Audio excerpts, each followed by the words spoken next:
नमस्कार मित्रांनो, पिंगा ग पोरी पिंगा या मालिकेच्या आजच्या भागात आपण असं पाहतो की वल्लरी आता परत घरी आलेली असते. ती प्रेरणाला म्हणते की ताई, आऊ यांचा फोन आला होता मला.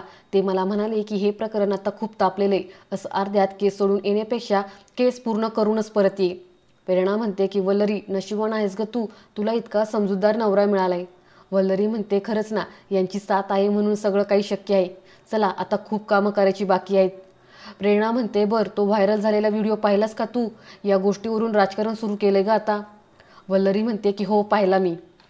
प्रेरणा म्हणते मला ना खूप राग आलाय या लोकांचा. कोण माणसं आहेत ग ही? त्यांचा काय संबंध आहे मिठू आणि श्वेताच्या केशी? उगाचच हिरो बनण्यासाठी ना निर्दोष माणसालाही दोषी ठरवून मोकळे होतात हे. वल्लरी म्हणते प्रेरणाताई, या प्रकरणाच्या बाबतीत लवकरात लवकर आपल्याला काहीतरी करायला हवं, नाहीतर वनव्यासारखं पेट घेईल आणि सगळं काही आपल्या हाताबाहेर निघून जाईल. तेजा मात्र कुचक्यावानीच बोलते. ती म्हणते काय करू शकणार आहेस ग तू? या केसचा मीडिया ट्रायल सुरू झालाय आता, आणि अशा केसेस ना सोशल मीडियावरती जास्त चालतात. लोकांची मतं नाही बदलू शकत आपण, त्यामुळे या सगळ्यांचा केसवरती परिणाम होणारच. वल्लरी म्हणते हे बघा तेजताई, मला आपल्या न्यायव्यवस्थेवरती पूर्ण विश्वास आहे आणि सोशल मीडियाच्या व्हिडिओवरनं काही बी सिद्ध होत नाही, त्यासाठी पुरावेच लागतात आणि त्यांचा तपास करावा लागतो. हे बघा तेजताई, मला पूर्ण विश्वास आहे, श्वेताताई निर्दोष आहेत आणि आपण त्यांच्या पाठीशी आहोत. तेजा म्हणते पण लोक नाही येत ना तिच्या पाठीशी, लोक जास्त आहेत आणि पब्लिक ओपिनियन श्वेताच्या विरोधात आहेत, आणि public opinion is matter. Vallari म्हणते की लोक त्यांच्या विरोधात आहेत कारण त्यांना फक्त एकच बाजू माहिती, अजून श्वेताताईंची बाजू त्यांना माहीत नाहीये. तेजा म्हणते ते कोणाला इंटरेस्ट आहे दुसरी बाजू समजून घेण्यात. वल्लरी म्हणते की हे बघा, ते काय पण असलं ना तरी आता आपली बाजू आपण जगाला सांगायची वेळ आलेली आहे. आपण आपल्या मैत्रिणीवरती विश्वास ठेवतोय आणि तो का ठेवतोय ना ते आता लोकांना समजायलाच हवं. त्यानंतर आता आपण असं इकडे पाहतो की मीरा इन्स्पेक्टर श्वेताला म्हणतात की व्हिडिओ पाहिला तरी डोकं ठिकाणावरती आलं नाहीये तुझं अजून, कबुली दिली नाहीये तू अजून. एक काम करू, चल आपण ना व्हिडिओच्या खालच्या कमेंट काय आहेत ना ते मी तुला ऐकवते, असं म्हणत आता मीरा इन्स्पेक्टर श्वेताला व्हिडिओच्या खाली काय कमेंट आहेत ते ऐकवतात. त्या म्हणतात की मैत्रिणीच्या पाठीत खंजीर खुपसणाऱ्या या नीच मुलीला भर चौकात फाशी द्यायला आवडेल का? आता दुसरी बघा, हिचं तोंड काळं करून गाढवावरनं हिची धिंड काढायला पाहिजे, म्हणजे माज उतरेलीचा. पुढची बघ, ह्या मुलीने माणुसकीला काळीमा फासली. आता ही तर बेस्टच आहे बघ, पीजी मालकांनी जागा देण्याआधी भाडेकरूंची डोकी तपासावी. आता श्वेता मात्र फार चिडते आणि खूप रागात मोठ्यानेच म्हणते की का मागे लागलात माझ्या? मी ओरडून ओरडून सांगते तुम्हाला की मी नाही हल्ला केला, मी नाही मारलं मिठूला. तुमच्या सगळ्यांचे कान बंद झालेत का? मी किती वेळा सांगू की मी काही केलं नाहीये म्हणून? तर मीरा इन्स्पेक्टर पण रागातच श्वेताला म्हणतात आवाज चढवायचा नाही, हे माझं पोलीस स्टेशन आहे, तुझ्या बापाचं घर नाही, कळलं? तुला काय वाटलं तुझे हे तमाशे बघायला तुझे अण्णा तुझ्या समोर येऊन उभे राहणार आहेत का? का तुझ्या त्या मैत्रिणी बसल्या तिथे? का ती वल्लरी भांबरे येऊन तुला मिठीत घेणार आहे? इथे तुझे कोणी नाहीये आणि हे पोलीस स्टेशन आहे. ही असली फ्री नाटकं आहेत ना ती आम्ही रोज बघतो. त्यानंतर आता आपण असं इकडे पाहतो, आता ही राजकारणी लोक नानासाहेब खुश झालेले असतात आणि ते म्हणतात की काय कमाल केली युवराज, त्या मिथिला माने प्रकरणात सरकारला असं कोंडीत पकडलंय ना आज तुम्ही, की शब्बास युवराज. युवराज पण खुश होतो आणि म्हणतो की धन्यवाद नानासाहेब. दही पुढे म्हणतात की साहेब, युवराज साहेबांनी तुमच्या पावलावर अगदी पाऊल ठेवलंय बघा. युवराज साहेबांनी आज जी काही बाईट दिली ना त्यावरच्या प्रतिक्रिया ऐका, तुम्ही एकदा ऐकाच, असं म्हणत आता ही दही पुढे सगळ्यांना कमेंट्स वाचून दाखवतात. त्यातली ती कमेंट वाचतात की सुरक्षित महिलांना हक्काचा भाव मिळालाय, युवराज साहेबांनी अगदी योग्य तो मुद्दा उचलून धरलाय, आता तरी सरकार जागं होणार आहे का? मिथिला माने प्रकरणात युवराज यांची दमदार एंट्री, सरकार बॅकफुटावर, असाच दमदार नेता पाहिजे, असं म्हणत आता हे दही पुढे बऱ्याचशा कमेंट्स वाचतात. नानासाहेब खुश होतात आणि म्हणतात की आता आम्हाला पक्की खात्री झाली आहे की आमचे युवराज पक्षाला योग्य दिशा देणार आहेत. असं म्हणत असताना आता दही पुढे पुढचा व्हिडिओ पाहतात आणि त्यांना धक्काच बसतो आणि ते नानासाहेबांना म्हणतात की साहेब, हा व्हिडिओ बघा ना, हे काय येते, असं म्हणत आता युवराज आणि नानासाहेबांना दही पुढे व्हिडिओ दाखवतात. आता या व्हिडिओमध्ये वल्लरी बोलत असते पत्रकारांसोबत आणि ती म्हणत असते की मिथिला माने ह्या हल्ला प्रकरणात आम्हाला काही स्पष्टीकरणं द्यायची आहेत. तुम्ही आमची मैत्रीण श्वेता बक्कड हिला दोषी ठरवलं, पण तसं अजिबात नाहीये. आता तर काही राजकीय पक्ष सुद्धा या प्रकरणात उडी घेत आहेत. ते युवराज ढवळे पाटील, त्यांनी आमच्या मैत्रिणीवरती अत्यंत बिनबुडाचे आणि खोटे आरोप केलेत. त्यांचे हे वागणं चुकीचं तर आहेच आणि बेजबाबदार पण आहे. तर आता हा व्हिडिओ पाहिल्यावरती नानासाहेब आणि युवराज हे दोघं जण टेन्शनमध्ये येतात. तर आपण इकडे असं पाहतो की वल्लरी ही पत्रकारांना सांगत असते, अहो आमच्या श्वेताताई आणि मिठूताई जीवाभावाच्या मैत्रिणीत, सांगा कुठल्या मैत्रिणींमध्ये भांडणं होत नाहीत, सगळ्यांमध्येच होतात ना, मग म्हणून श्वेताताईंनी मिठूताईंवरती हल्ला केलाय असं होत नाही ना. आमच्या मिठूताई जेव्हा पहिल्यांदा या शहरात आल्या होत्या ना, तेव्हा त्यांची साथ, त्यांना आधार द्यायला आमच्या श्वेताताईच आल्या होत्या पुढे.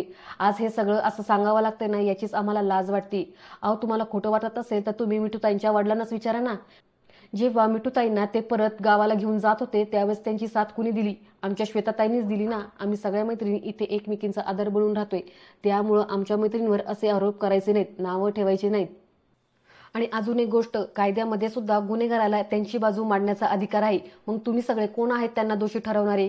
हे बघा, तुम्हा सगळ्यांना एक विनंती आहे, मिठूताईला न्याय मिळवून देताना श्वेताताईंवरती अन्याय होऊन देऊ नका, याची काळजी आपण सगळेच घेऊया. आणि आजपासून मी एक नवीन नारा तयार करते, #justice for Mithu and Shweta. हुश, वल्लरी आज खूप फॉर्ममध्ये आहे बरं का. आणि ती जोशातच पुढे म्हणते की आता थोडी तरी लाज असेल ना तुमच्या सगळ्यांमध्ये, तर आता हे व्हायरल होऊ दे. तर दुसरीकडे मिठूचे बाबा टीव्हीवरती वल्लरीची ही न्यूज पाहतात आणि ते मिठूच्या जवळ येऊन मिठूला म्हणतात की मिठू बाळा, अगं ऐकतेस का, तुझी ती मैत्रीण वल्लरी ती इथं टीव्हीवरती श्वेताच्या बाजूने बोलते, तुझा घात केला ग त्यांनी. अगं एका मैत्रिणीने तुझ्यावरती हल्ला केला, तर दुसरी आता त्या श्वेताला वाचवण्याचा प्रयत्न करते. हे जर आधी आम्हाला ठाव असतं ना, तर तुला इथं पाठवलंच नसतं ग, कोणी कोणाचं नसतं, असं म्हणत ते वल्लरीबाबत खूप वाईट साईड बोलू लागतात. त्यानंतर आता आपण असं पाहतो की नानासाहेब फार टेन्शनमध्ये आलेले असतात आणि ते दहीपुडेंना म्हणतात की दहीपुडे, केलेल्या कामाची माती होईल अशानं, राजांची राजकीय कारकिर्दीची घडी नीट बसावी म्हणून आम्ही काय काय नाही केलं. दहीपुडे म्हणतात की युवराज साहेबांच्या पहिल्या मोर्चापासून पाहतोय ना तुम्ही काय काय प्रयत्न करतायत ते, रक्तदान शिबिर असू द्या, नेत्रदान शिबिर असू द्या, वृक्षारोपण असू द्या, सगळ्या ठिकाणी तुम्ही फक्त युवराज साहेबांनाच प्रमोट करतायत. नानासाहेब म्हणतात हेच सांगतोय आम्ही, या सगळ्यांवरती ना पाणी फिरणारी ही पोरगी. युवराज म्हणतो नानासाहेब लवकरात लवकर या पोरीचा बंदोबस्त करावा लागेल. नानासाहेब म्हणतात की दहीपुडे, कुंडली काढा या मुलीची. दहीपुडे म्हणतात की साहेब ऑलरेडी सर्व माहिती काढलीये. नानासाहेब म्हणतात पण मग आहे कोण ही मुलगी? दहीपुडे म्हणतात की साहेब मिथिला मानेबरोबर ही मुलगी डॉक्टर रोशन यांच्या पीजीमध्ये राहत असते, असोड्याची आहे ही. साहेब लग्नानंतर वकिली शिकायला इथे आली, ॲडव्होकेट नानावटी यांच्या ऑफिसमध्ये काम करते. पण साहेब एक सांगू का, ही मुलगी ना खूप धाडसी आहे साहेब. अहो हिने काही दिवसांपूर्वी रस्त्यावर उतरून आपल्या मैत्रिणीसाठी लढाई लढली होती. नानासाहेब म्हणतात मग तर ही युवराज बरोबर पक्षालाही धोक्याची घंटा आहे. या मिथिले माने प्रकरणात राजकीय फायदा करून घेणार होतो आम्ही, पण अशी मुक्तफळं ही जर उधळायला लागली तर झालंच म्हणून समजा सगळं. दहीपुडे म्हणतात साहेब लहान तोंडी मोठा घास घेतो, पण साहेब अशी पोरगी आपल्या पक्षात असेल ना तर. यावरती युवराज चिडतो आणि म्हणतो दहीपुडे डोकं फिरलंय का तुमचं, काय बोलतायत तुम्ही? नानासाहेब म्हणतात की बरोबर बोलतायत दहीपुडे. पुढे ते युवराजला म्हणतात की अहो युवराज, घोड्याला ना वेळीच लगाम घालायची असते. अशी माणसं विरोधात असण्यापेक्षा ना आपल्या पक्षात असलेली कधी बरं असतं, व्यसन कधी त्यांना घालता येतं. शांत डोक्यानं केलेलं हे सुद्धा एक राजकारणच आहे. पुढे ते दहीपुड्यांना म्हणतात की दहीपुडे, आपल्या बाजूला ती मुलगी कशी वळवायची ना ते. तर दहीपुडे पटकिनी म्हणतात मी बघतो काय करायचं ते. नानासाहेब म्हणतात करा, पण लवकर करा, काय करायचं ते. या ठिंगणीतून जर का वनवा पेटला ना तर सगळ्यांना जाळून राख करेल, लक्षात ठेवा. दहीपुडे म्हणतात तुम्ही काळजी करू नका साहेब. त्यानंतर आता आपण असं पाहतो की प्रेरणा, तेज आणि वल्लरी ह्या तिघीजणी मिठूला भेटायला हॉस्पिटलमध्ये आलेले असतात. प्रेरणा आणि वल्लरी ह्या थोड्याशा मिठूच्या बाबांना घाबरल्याच असतात बरं का. प्रेरणा घाबरतच म्हणते की काका कशी आहे हो आता मिठू? वल्लरी म्हणते काय म्हणाले डॉक्टर? मिठूचे बाबा ह्या दोघींना बघतात आणि रागातच म्हणतात की तुमच्या कोरड्या सहानुभूतीची गरज नाहीये. तू आणि वल्लरीने कोर्टामध्ये श्वेताच्या बाजूने साक्ष दिली ना, आता इथं थांबायचं नाही, निघायचं, तुमचं तोंड देखील मला अजिबात बघायचं नाहीये. तर वल्लरी रडतच म्हणते की काका काका, अहो तुम्ही असं का म्हणतायत? अहो मिठू आमची मैत्रीण आहे. तर मिठूचे बाबा म्हणतात मैत्रीण, ज्या दिवशी तुम्ही मिठूच्या विरोधात साक्ष दिली ना त्याच दिवशी तुमची मैत्री संपली. आणि काय गे वल्लरी, त्या टीव्हीवर ओरडून ओरडून सांगतेस काय की श्वेता दोषी नाही, श्वेता दोषी नाही. अगं ह्या असल्या मैत्रिणी असण्यापेक्षा ना नसलेल्या बरा, चला निघा इथून तुम्ही. प्रेरणा म्हणते असं नका ना काका करू प्लीज. तर वल्लरी म्हणते की अहो तुमचा काहीतरी गैरसमज झालाय काका. हे बघा श्वेताताई आणि मिठूताई या दोघी पण एकाच बाजूच्या आहेत. दोघींवर पण अन्याय झालाय. लोक फक्त श्वेताताईंना चुकीचं समजतायत, त्यांनाच दोषी ठरवतायत. मिठूचे बाबा रागातच म्हणतात की मला शहाणपणा शिकवायचा नाही, पोलीसवाले काही मूर्ख आहेत का त्या श्वेताला अटक करायला? अगं तू तुझ्या मैत्रिणीला वाचवण्याचा प्रयत्न करतेस ना, हे मला कळत नाही का? निघायचं, लगेच निघायचं आता. तर आता वल्लरी आणि प्रेरणा ह्या दोघी जणी मिठूच्या बाबांना खूप गायावाया करून रिक्वेस्ट करत असतात की अहो असं नका बोलू, मिठू आमची मैत्रीण आहे, आम्हाला भेटू द्या. पण मिठूचे बाबा मात्र त्यांना तिथं थांबून घ्यायला तयारच नसतात. ते खूप रागात असतात आणि ते तेजाला म्हणतात की ह्या दोघींना इथून बाहेर काढ बरं तेजा. तेजा त्या दोघींना बोलायला जाते. तेवढ्यात आता मिठू डोळे उघडते आणि खूप मोठमोठ्याने श्वास घेऊ लागते. आता हे पाहिल्यावरती सगळेजण घाबरतात. मिठूचे बाबा, वलरी, प्रेरणा हे सगळेजण मिठूला आवाज देऊ लागतात. वलरी ते एवढी रडत असते की बस रे बस, आणि ती रडत म्हणत असते अहो मिठूताई काय होतंय काय होतंय. वलरीचे बाबा खूप चिडतात आणि ते मोठ्यानेच म्हणतात की तेजा ह्या दोघींना बाहेर काढ बरं. वलरी मात्र बाहेर जायला तयारच नसते. शेवटी प्रेरणा थोडा समजूतदारपणा दाखवते आणि वलरीला म्हणते की वलरी चल आपण दोघी जणी जरा बाहेर जाऊ. असं म्हणत प्रेरणा आता वलरीला घेऊन बाहेर येते.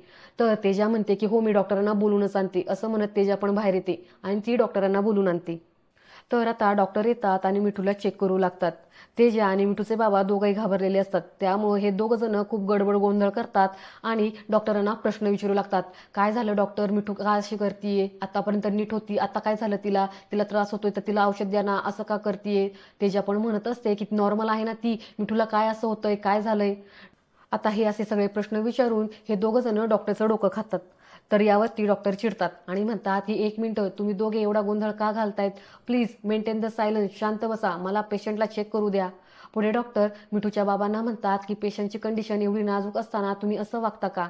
आणि ते तेजाला म्हणतात तुम्ही तर एज्युकेटेड दिसतायत तरी तुम्हाला सांगावं लागतंय, प्लीज अजिबात इकडे गर्दी करू नका, शांत राहा, तुम्हाला वाटतं तेवढी साधी केस नाहीये ही, प्लीज टेक केअर, आणि एका माणसाशिवाय इथे कोणी थांबू नका. आता तेजा आणि मिठूचे बाबा जरा शांत होतात. तेजा म्हणते सॉरी सॉरी मी जाते बाहेर. असं म्हणत आता तेजा बाहेर येते. आता तेजाला पाहताच वल्लरी आणि प्रेरणा ह्या दोघी जणी उठतात आणि मिठूबद्दल चौकशी करू लागतात.